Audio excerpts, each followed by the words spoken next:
Hello students, now we are going to our next topic, that is angles. So open page number 128. So angles, what is an angle? An angle is formed when two rays or straight line meet or intersect at a point. Means एक angle तब बनता है जब दो rays क्या होती है? जब एक तरफ से extend होता है और एक तरफ point. When two rays intersect at a point, तो ये इस point पे intersect किया है तो ये क्या बन गया? एक angles. ओके? अब ये किसी भी तरह से हो सकती है, इस तरह से भी हो सकती है, और आप चाहो तो जैसे एक रे ऐसे और दूसरी नीचे, तो ये भी क्या बन गया? एक एंगल. अब ये जिस पॉइंट पे इंटरसेक्ट कर रही है उसको बोला जाएगा वर्टेक्स. क्या बोला जाएगा? Vertex. The rays join forming the angles are called the arms of angle. जो rays join कर रही है, एंगल को बना रही है, उसको बोला जाता है आर्म्स. तो ये क्या होती है? Arms. Okay. The common point is called the vertex of the angle. और जो इनका कॉमन पॉइंट होता है वो बता ही चुकी हूँ, क्या होता है? वर्टेक्स. जैसे ये दोनों का कॉमन पॉइंट कौन सा है? ये वाला. तो इसको क्या बोला जाएगा? वर्टेक्स. अब जब भी अपन ने लास्ट एक्सरसाइज में सीखा था, किसी भी फिगर को नाम देना है कैसे देंगे? कैपिटल लेटर में. तो अपना ये जो एंगल है इसको अपन नेमिंग करते हैं. सपोज एक और एंगल बना देती हूँ यहाँ पे. इसको अगर अपन नेम करेंगे तो कैपिटल लेटर में O A O B. Okay. तो अपना ये दोनों तो क्या हो गई? रेज. ये जिस पॉइंट पे इंटरसेक्ट कर रहा है उसको बोलते हैं वर्टेक्स. और ये क्या बन गया? एंगल. तो इसको लिखेंगे कैसे? एंगल का साइन लिखेंगे AOB. AOB. वर्टेक्स को हमेशा बीच में लिखा जाता है. ओके. अब जो एंगल अंदर की तरफ बनता है, मतलब इस साइड अगर कोई भी पॉइंट है तो उसको बोला जाएगा इंटीरियर. अंदर की तरफ को क्या बोलते हैं? इंटीरियर. ओके. अगर कोई बाहर पॉइंट है, सपोज यहाँ पे बाहर पॉइंट है Q, तो इसको क्या बोला जाएगा? एक्सटीरियर. अंदर अगर पॉइंट है P, तो अंदर वाले पॉइंट को बोलते हैं इंटीरियर और बाहर वाले पॉइंट को exterior. Now types of angle. An angle is measured in degree. Degree are represented by the symbol O. Angle को अपन कैसे मेजर करते हैं? डिग्री में. और डिग्री को रिप्रेजेंट करेंगे अपन छोटा सा ये सिंबल बना के. आपके 3 टाइप्स के एंगल है. First is right angle, then acute angle and after that obtuse angle. तो first right angle. An angle whose measure is equal to 90 degree is called a right angle. मतलब ऐसा angle जिसका major क्या है? 90 degree. तो अगर अपन ने एक एंगल बनाया और इसका अगर मेजर कितना है? 90 डिग्री, तो इसको क्या बोला जाएगा? Right angle.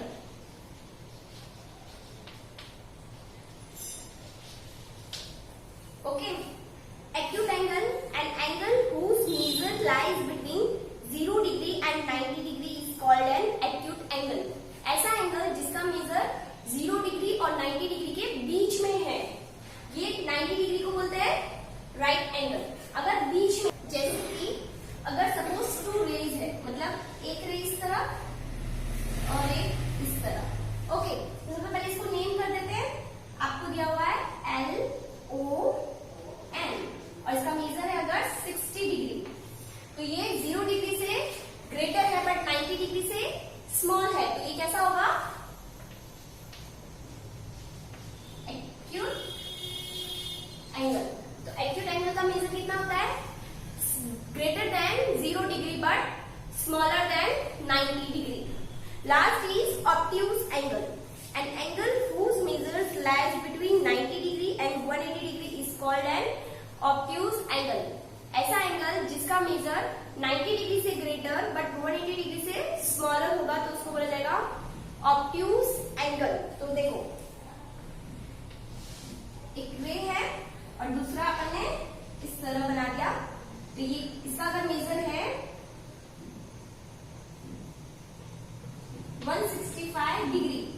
तो ये क्या है 90 डिग्री से तो ग्रेटर है बट 180 से स्मॉल है, तो ये कैसा हो जाएगा? अगर आपको इसको नेम करना है तो कैसे करोगे? कैपिटल लेटर में कुछ भी लिख सकते हो, POQ। ओके, नेमिंग हमेशा कैपिटल लेटर में ही होगी। So now we will start with our exercise 8.2। Your first question is which of the following figure represents an angle. तो अब एंगल क्या होता है कि जब दो रे एक दूसरे को इंटरसेक्ट करती है एक पॉइंट पे, तो वो क्या फॉर्म करेगा? एंगल। तो आपका फर्स्ट फिगर है, देखो इस तरह से आपको दो रे दे रखी है, तो ये दोनों एक दूसरे को इंटरसेक्ट कर रही है? नहीं, तो ये एंगल होगा? नो, तो this is not an angle. Second कैसे बनाया हुआ है? एक इस तरह है, फिर इस तरह, ये दो रे है एक दूसरे को इंटरसेक्ट कर रही है इस पॉइंट पे, तो ये एंगल है? यस, तो बी वाला इज योर एंगल। सी में इस तरह से आपको टू रेज दे रखी है और ये एक दूसरे को इधर पॉइंट पे इंटरसेक्ट कर रही है, तो ये एंगल होगा?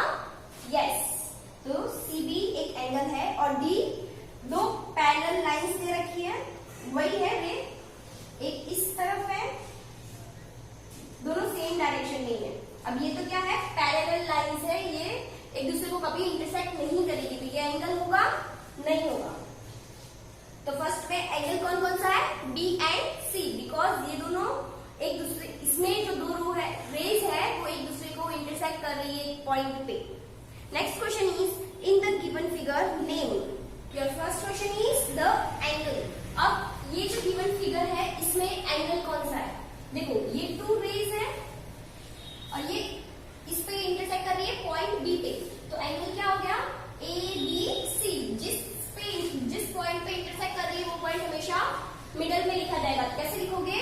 पहले एंगल का साइन बनाओगे, फिर ABC। Next is the vertex and the arms of the angle. Vertex किसको बोलते हैं? जिस पॉइंट पे इंटरसेक्ट कर रहा है, तो किस पॉइंट पे इंटरसेक्ट कर रहा है? पॉइंट बी, तो वर्टेक्स क्या हो गया? बी। आर्म्स, आर्म्स मतलब ये जो दो रे है ये इनको बोला जाता है आर्म्स। तो कौन सी हो गई फर्स्ट? तो बी ए और नेक्स्ट इज बी सी, तो ये लिखा है B C and B A और इसके ऊपर रेज बना दी छोटी सी। Okay, next is the point in the interior of the angle. Interior point मतलब जो पॉइंट अंदर है, अंदर कौन कौन से पॉइंट है? ई एंड एफ, तो ई एंड एफ। और फोर्थ में पूछा है एक्सटीरियर मतलब जो बाहर है, बाहर कौन सा है? जी, तो लिख दिया जी। Next question is classify the given angles as a right angle, an acute angle और एन ऑब्ट्यूज एंगल। आपको कुछ एंगल्स दिए हुए और आपको फाइंड करना है कि कौन सा है, राइट है, एक्यूट है या ऑब्ट्यूज है। तो फर्स्ट इज, देखो फर्स्ट एंगल दिया हुआ है आपको IOH, तो IOH कैसा है? राइट एंगल, बिकॉज इसका मेजर कितना है? 90 डिग्री। जिस एंगल का मेजर 90 डिग्री होता है उसको क्या बोलते हैं? राइट एंगल, इसीलिए इसका लिखा है राइट एंगल। नेक्स्ट बी में दिया हुआ है 140 डिग्री, मेजर दिया हुआ है 140 डिग्री। जिस एंगल का मेजर 90 से ग्रेटर बट 180 से स्मॉल होता है उसको बोलते हैं ऑब्ट्यूज एंगल। तो ये कैसा हो गया? Obtuse angle. सी में दे रखा है 70 डिग्री, जिस एंगल का मेजर 0 डिग्री से ग्रेटर और 90 से स्मॉल होता है उसको क्या बोलते हैं? Acute angle. तो 70 डिग्री वाला कौन सा हो जाएगा? Acute angle. And same 20 degree वाला भी acute angle. So I hope exercise 8.2 आपको समझ में आ गई होगी। That's all for today's class. Have a great day.